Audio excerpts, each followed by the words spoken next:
ایک کافر نے ایک بزرگ سے کہا کہ اگر تم میرے 3 سوالوں کا جواب دے دو تو میں مسلمان ہو جاؤں گا۔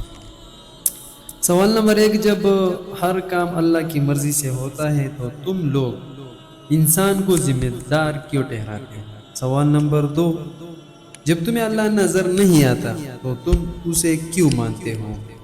سوال نمبر 3، جب شیطان آگ کا بنا ہوا ہے تو پھر اس پر آگ اثر کیسے کرے گی؟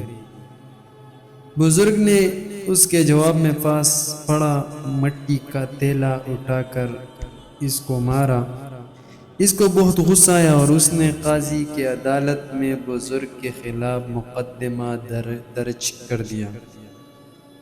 قاضی نے بزرگ کو بلایا اور ان سے پوچھا کہ تم نے کافر کے سوالوں کے جواب میں اسے مٹی کا ڈیلا کیوں مارا؟ بزرگ نے کہا کہ یہ اس کے 3 سوالوں کا جواب ہے۔ قاضی نے کہا وہ کیسے؟ بزرگ نے کہا اس کے پہلے سوال کا جواب یہ ہے کہ میں نے ڈیلا اللہ کی مرضی سے اسے مارا تو یہ اس کا ذمہ دار مجھے کیوں ٹھہراتا ہے؟